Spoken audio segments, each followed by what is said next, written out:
Hello everyone, hope you all are doing good.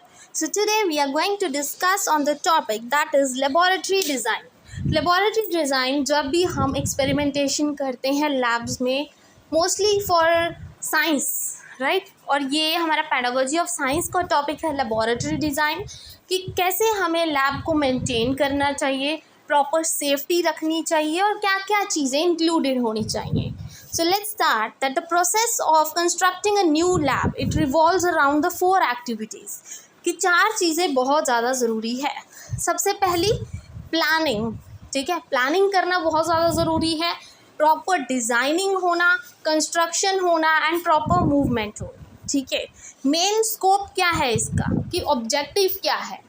इसका main objective इसलिए है हम लेबॉरेटरी को क्यों डिज़ाइन करते हैं प्रॉपरली, ताकि हम उस बच्चे को जो एक्सपेरिमेंट कंडक्ट कर रहा है, not only that student but अगर कोई और रिसर्चर या और कोई साइंटिस्ट भी क्या कर रहा है, एक्सपेरिमेंटेशन कर रहा है, तो उसको प्रॉपर सेफ्टी मिले, सेफ इन्वायरमेंट मिले ताकि वो अपना काम अच्छे से कर सके. एंड सभी health and safety hazards must be identified कि अगर कोई दिक्कत है, कोई प्रॉब्लम है एक्सपेरिमेंटेशन टाइम या उससे पहले, तो उसको हम सही कर सकें. ठीक है, तो सबसे पहली चीज़ इंफ्रास्ट्रक्चर कैसा होना चाहिए. लेबॉरेटरी का इंफ्रास्ट्रक्चर में जो लैब और हॉल डोर्स हैं, ठीक है, लैब के डोर्स हैं उनमें गैस पैनल्स होने चाहिए ताकि अगर गैस लीकेज वगैरह हो तो थोड़ा सा उनको पता लग जाए पहले ही फॉर द सेफ्टी. और and provide the laboratory entry doors and inner lab doors होने चाहिए. प्रॉपर स्मोक अलार्म्स होने चाहिए. ठीक है, एंड ऑटोमेटिक डोर सिस्टम होना चाहिए ताकि अगर हॉल्स वगैरह से हमने लैब्स के अंदर कोई चीज़ लेके आनी है या लैब्स से बाहर कोई चीज़ लेके जानी है तो ऑटोमेटिक डोर्स होने चाहिए. देन एग्ज़िट डोर्स, तो देखिए कभी भी कोई भी इंसिडेंट हो सकता है. जब हम लैब में परफॉर्म करते हैं, फायर के साथ काम करते हैं, तो उस टाइम पे देखो एग्ज़िट तो बहुत ज़रूरी है. कई बार मेन टाइम पे भागना पड़ जाता है, तो एग्ज़िट डोर्स होना बहुत ज़्यादा ज़रूरी है. आपने बहुत सारी बसेस वगैरह में भी देखा होगा, वहाँ पे एग्ज़िट डोर होता है ताकि अगर बाई चांस कोई एक्सीडेंट हो तो कोई भी पैसेंजर वहाँ से जा सकता है एग्ज़िट से. ठीक है, वॉल्स एंड सीलिंग कैसे होने चाहिए कि सरफेस स्मूथ होने चाहिए. नो ACH फ्लेरेबल सीलिंग टाइल्स, कोई सीलिंग टाइल्स इतनी चकमक वाली नहीं होनी चाहिए, सिंपल टाइल्स होनी चाहिए. ठीक है, और प्रॉपर लाइटनिंग होनी चाहिए जहाँ पर भी पॉसिबल है. अब उसके बाद और क्या क्या होना चाहिए. ऑब्जर्वेशनल एड्स होने बहुत ज़्यादा ज़रूरी है. ऑब्जर्वेशनल एड्स मतलब जब हम जिससे कोई चीज़ ऑब्जर्व करते हैं, जैसे क्वांटिटी हो गई, क्वालिटी हो गई, मेजरिंग चीज़ें होती हैं ना, जब हमने मास मेजर करना है, लेंथ मेजर करना है, टाइम मेजर करना है, जैसे केमिकल बैलेंस हो गया, मीटर स्केल होगी, स्टॉप वॉच हो गई, ये सब एड्स होने लैब्स में बहुत ज़्यादा ज़रूरी है.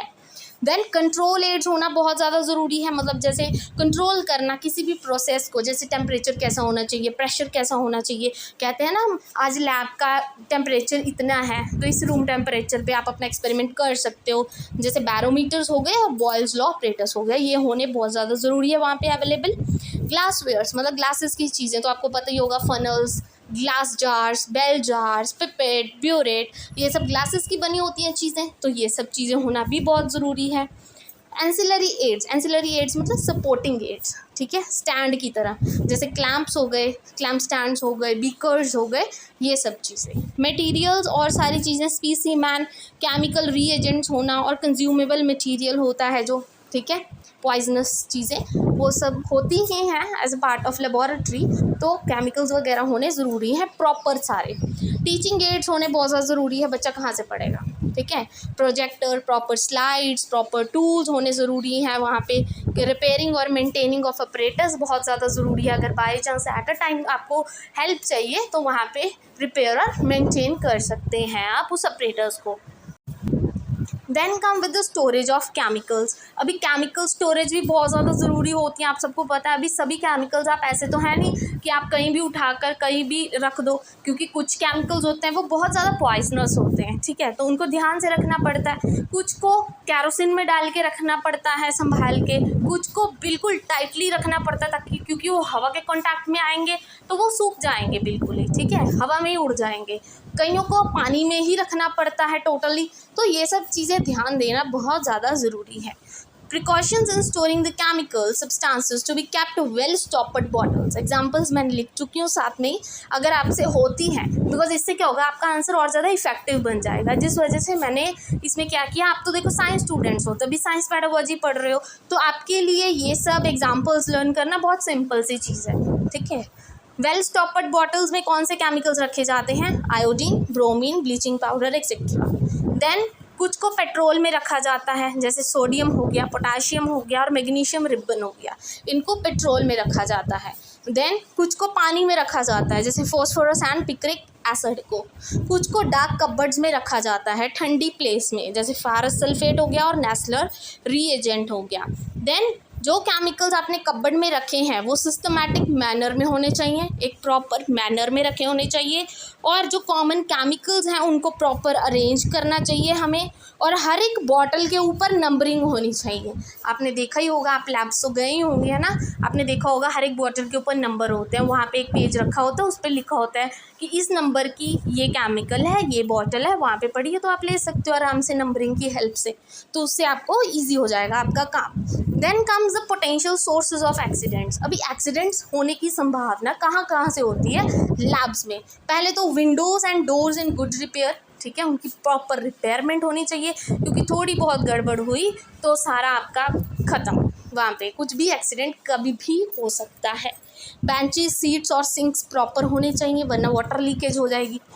वाटर टैप्स और सिंक्स भी प्रॉपर होने चाहिए। इलेक्ट्रिक सॉकेट्स और wiring time to time check करनी चाहिए, क्योंकि ऐसे इलेक्ट्रिक शॉक लगने का ज़्यादा डर रहता है, ठीक है। स्टोरेज और cupboards and shelves, proper cupboards और शेल्व्स होने चाहिए, ताकि अगर बाय चांस अगर कबर्ड्स वगैरह ठीक नहीं हुए, वहाँ पे केमिकल्स रखे हुए, तो वो तो सब मिक्सअप हो जाएंगे।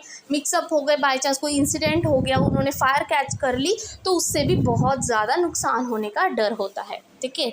अपरेटर्स एंड इक्विपमेंट्स प्रॉपर होने चाहिए, एंड सेफ्टी इक्विपमेंट्स तो मस्ट है। उसके बाद केयर एंड मेंटेनेंस, अभी आपने उसको ध्यान से रखना भी है। कैसे मेंटेन करोगे, हर एक आइटम को अपनी जगह पे रखोगे। Remaining item should be kept in rack, ठीक है। All the chemicals should be clean after use. ये मैंने बहुत सिंपल लाइंस में लिखा है, तो आई डोंट नीड, मतलब मुझे नहीं लगता कि मुझे आपको समझाने की ये ज़रूरत है, क्योंकि मैं अपनी तरफ से सिंपल लाइंस लेके आती हूँ, ताकि आपको ईजिली अंडरस्टैंड हो जाए चीज़, ठीक है। और जो हॉट ऑपरेटर्स होते हैं ना, उनको should not be capped on painted surface. Hot operators को कभी भी पेंट सरफेस पे नहीं रखोगे, और कोल्ड ऑपरेटर्स को कभी भी गर्म सरफेस पे नहीं रखोगे, ध्यान रखना, ठीक है। देन आयरन के जितने भी ऑपरेटर्स होते हैं उनको ग्रीस करना चाहिए, क्योंकि आपको पता है आयरन की कोई भी चीज़ होगी लोहे की, तो वो क्या रस्ट हो जाएगी, उस पर जंग लगना शुरू हो जाएगा, इसलिए उसको प्रॉपर ग्रीसिंग और ऑयलिंग की ज़रूरत होती है। और जो वुडन की आइटम्स होती हैं उनको पॉलिश करते रहना चाहिए, वरना उनका कलर उतर जाता है। और breakage should be noted down, कोई भी ब्रेकेज हुई है उसको नोट डाउन कर लो, बाद में उस चीज़ को ठीक कर सकते हो, ठीक है। इग्नोर नहीं करना है किसी चीज़ को वहाँ पे। अब कुछ कॉमन मिसहैप्स जो अकर्स हो सकते हैं, तो देखिए पॉइजनस चीज़ें होती हैं वहाँ पे, कई बार हम च्यू अप कर जाते हैं, कई बार हमारे नाक से वो इनहेल हो जाती हैं, ठीक है। जब भी आप कोई एक्सपेरिमेंट करते हो, स्मेल आती है एकदम से आपके नाक में चली जाती है, वो भी कई बार पॉइजनस होती है, ठीक है। फायर वगैरह कैच कर सकते हैं कोई भी केमिकल्स, और आई इंजरीज होने का बहुत ज़्यादा डर रहता है जब भी आप एक्सपेरिमेंट करते हो। कई बार आंखों में वो धुआं चला जाता है, नाक में वो धुआं चला जाता है, उससे आपको बहुत ज़्यादा दिक्कत होती है, ठीक है। मिसयूज़ ऑफ गैस सिलेंडर, ये भी एक्सीडेंट का ही एक हिस्सा है। देन फर्स्ट एड किट होना बहुत ज़्यादा ज़रूरी है। Last but not the least, first aid kit में क्या क्या होना चाहिए, cotton, bandage, dressing gauze, forceps, eye dropper, Vaseline, teaspoon and scissors, ठीक है। ये सब चीज़ें होना बहुत ज़्यादा ज़रूरी है। तो ये है एक प्रॉपर लेबॉरेटरी डिज़ाइन, जो चीज़ें बहुत ज़्यादा इंपॉर्टेंट होती हैं जब आप लेबॉरेटरी को डिज़ाइन करते हो, उस टाइम आपको ये चीज़ें अपने दिमाग में रखनी होती हैं, और एग्ज़ाम पॉइंट ऑफ व्यू से भी ये क्वेश्चन बहुत ज़्यादा इंपॉर्टेंट है। And I hope today's video is useful for you. Thank you very much, and please don't forget to like and subscribe my channel.